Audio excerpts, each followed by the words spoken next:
Assalamualaikum warahmatullahi wabarakatuh. Kita berjumpa lagi untuk minggu ini bagi meneruskan sesi pembelajaran kita. Minggu ini kita akan masuk tajuk yang baru, iaitu Unit 10 Mesin. Seperti biasa, kita mulakan sesi pembelajaran kita dengan bacaan doa. Bismillahirrahmanirrahim. Allahumma aftah alaina hikmataka wa anshur alaina min khazaini rahmatika ya arhamar rahimin. Amin. Okey, murid, kita tengok objektif pembelajaran dahulu untuk minggu ini. Di akhir pembelajaran, murid-murid akan dapat mengenal pasti beban, fulcrum dan daya pada tuas dengan menjalankan aktiviti. Yang kedua, murid-murid akan dapat mengitlak hubung kait jarak beban dari fulcrum dengan daya yang diperlukan. Dan yang ketiga, murid-murid akan dapat menjelaskan pemerhatian tentang tuas melalui lakaran, TMK, penulisan ataupun lisan secara kreatif. Okey. Kriteria kejayaan untuk pembelajaran kita minggu ni adalah murid berjaya mengenal pasti dan membezakan beban, fulcrum dan daya bagi setiap objek dengan betul melalui pemerhatian. Jelas? Baik. So, apakah tuas? Kita mulakan pembelajaran kita untuk tajuk yang baru ni dengan pengenalan kepada tuas. Okey. So, murid-murid boleh buka buku teks. Tengok muka surat 170. Okey, baca dan fahami maklumat yang terdapat dalam buku teks kamu, muka surat tersebut. So, apa itu tuas? Okey. Sambil kamu baca, sambil kamu nak faham apa yang terdapat dalam buku teks kamu dengan penerangan dan penjelasan cikgu. Okey, tuas merupakan salah satu daripada mesin ringkas yang terdiri daripada sebatang rod yang diletakkan di atas fulcrum untuk mengangkat ataupun mengumpil suatu beban ataupun objek. Tuas ini terdiri daripada 3 bahagian, iaitu beban, fulcrum dan daya. So, kita tengok satu persatu. Beban tu apa? Beban tu merupakan berat sesuatu jasad ataupun objek. Beban. Yang kedua, fulcrum. Fulcrum pula adalah satu titik pada palang ataupun sebatang rod ataupun objek yang berfungsi sebagai pengimbang ataupun penyokong. Dia satu titik pada palang atau pada rod, maksudnya benda yang panjang, ataupun pada satu objek, titik yang terdapat pada satu objek yang berfungsi sebagai pengimbang ataupun penyokong. Nanti kita akan tengok dengan lebih lanjut. Dan daya yang terakhir, daya. Daya pula adalah tolakan ataupun tarikan ke atas sesuatu objek yang memberikan kesan. Daya tolak tarik tu daya lah. Jom kita tengok dengan lebih lanjut. So, tuas. Sekarang cuba kamu tengok gambar rajah yang terdapat dalam muka surat 170 buku teks kamu tu. So macam dalam gambar rajah tu, kamu tengok dia ada beban, dia ada fulcrum dan dia ada daya. Beban tadi kata, maksud beban tadi tu apa? Berat satu jasad ataupun objek. So kalau dalam gambar yang ada dalam buku teks kamu tu, beban tu ialah merujuk kepada penutup tin. Sebab penutup tin tu dia berat. Sebab dia penutup tu ditutup rapat pada tin tu. So bila kita nak buka tu, kita rasa berat penutup tu sebab dia dah tutup ketat.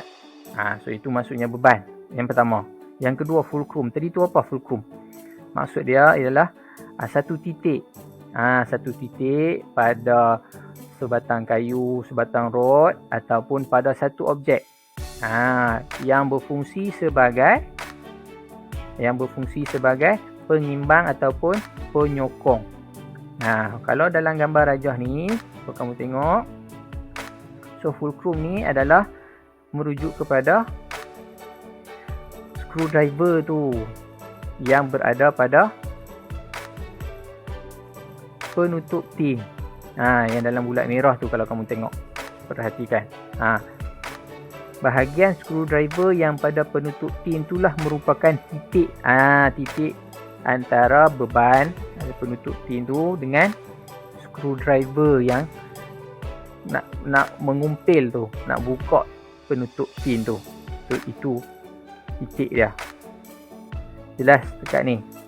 Okey, daya ialah tolak ataupun tarikan ke atas satu objek yang memberikan kesan. Maksudnya daya di sini pada tangan yang pegang screwdriver itulah. Maksudnya tangan tu ditolak ke bawah. Kesan dia bila tolak ke bawah screwdriver tu, tangan tu daya menolak ke bawah, kesan dia penutup tin tu akan terbuka. Itu maksud dia. Jelas sekarang setakat ni? Penerangan berkenaan dengan tuas. Okey, baik. Alhamdulillah. So, kita akan masuk kepada bahagian seterusnya. Bahagian apa? Tuas ini dibahagi kepada 3 kumpulan ataupun 3 jenis. Iaitu tuas kelas pertama, tuas kelas kedua dan tuas kelas ketiga.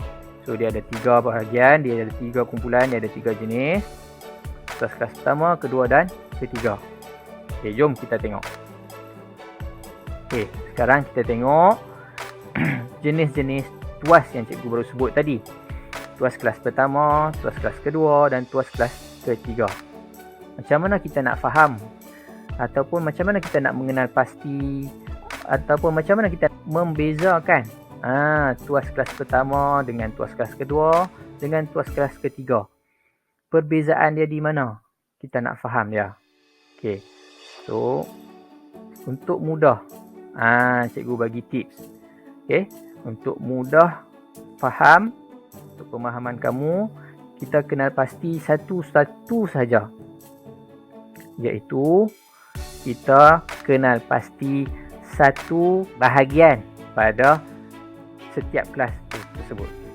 Contohnya, tuas kelas pertama, cikgu letak di sana fulcrum. Maksudnya untuk objek ataupun apa sahaja perkaitan yang berada dalam tuas kelas pertama, fulcrum berada di tengah. Contohnya macam gambar itulah gunting. Okay. So, fulcrum tu adalah bahagian tengah gunting.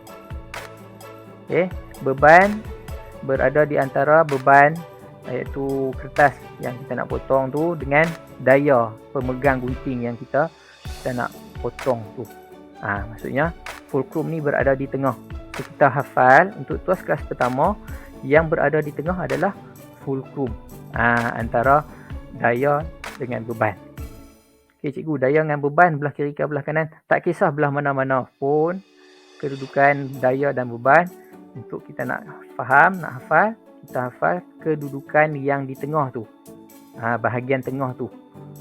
Okey, so tuas kelas kedua pula, bahagian tengah dia adalah beban. Kalau tengok gambar kereta sorong tu, okay, beban berada di tengah antara daya dan fulcrum. Maksudnya bata yang diletak dekat dalam kereta sorong tu adalah beban lah. Beban yang kita nak ikut, kita nak angkat bata tu. Daya adalah bahagian pemegang kereta sorong tu yang kita angkat. Kan? Bila kita angkat, maksudnya kita guna daya tarikan. Dan fulcrum adalah bahagian daya di hujung sekali. Okay.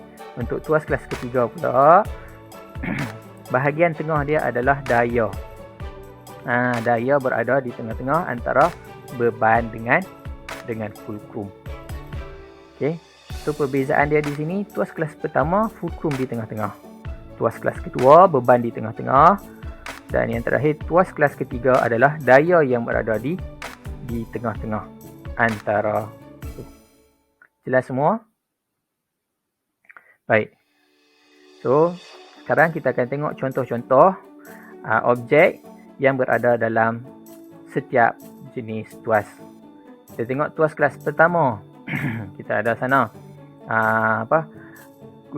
pemotong rumput. Kita ada klip buaya, kita ada plier, kita ada hammer, gunting. Okey. Yang tu tempat nak cabut paku. Dan yang terakhir, screwdriver yang digunakan untuk membuka penutup tin. Maksudnya kesemua contoh yang cikgu bagi ni fulcrum berada di tengah-tengah.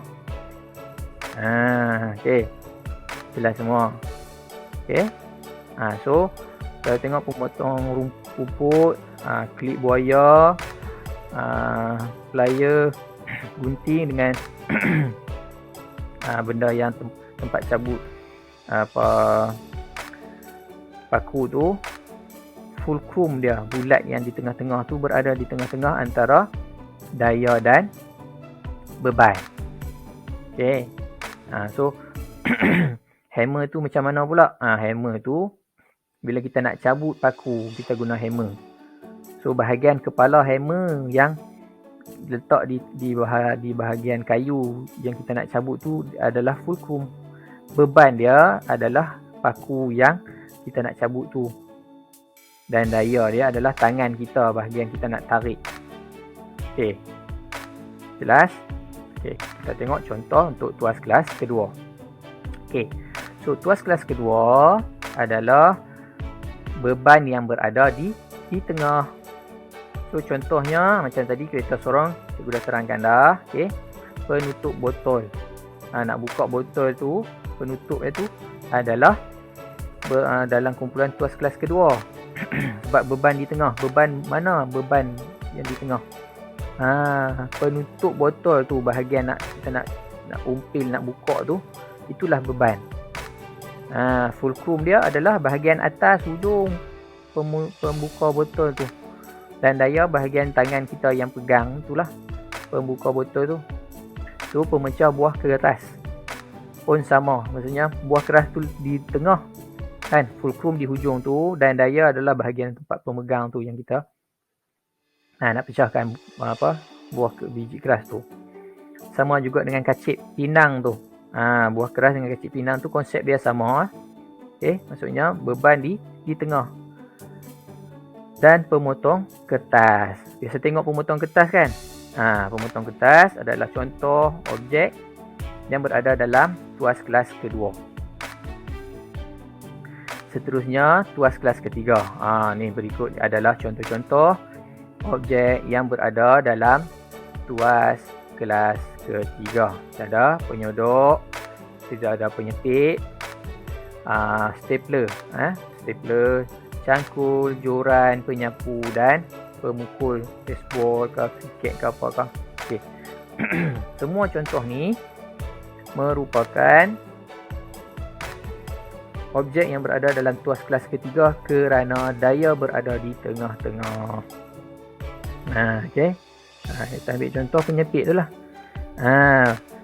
Daya bahagian kita pegang, kita nak sepit makanan ke apa kan, tu daya di tengah. Beban tu adalah benda yang kita sepit tu lah, makanan ke apa ke, itu adalah beban. Fulcrum dia di hujung tu. Okey, jelas semua. Sama juga dengan joran kan, kita mancing ikan. Bila kita rasa ikan dah tangkap kita punya umpan, joran tu kita tarik ke atas kan. So tangan yang kita tarik joran ke atas tu ialah daya lah, di bahagian tengah. Fulcrumnya di mana? Fulcrum tu di hujung. Di hujung pemegang satu lagi tu yang kita tahan tu. Beban tu ikan yang kita tangkap tadi. Okey, samalah dengan contoh-contoh yang lain. Maksudnya tuas kelas ketiga, daya berada di tengah-tengah.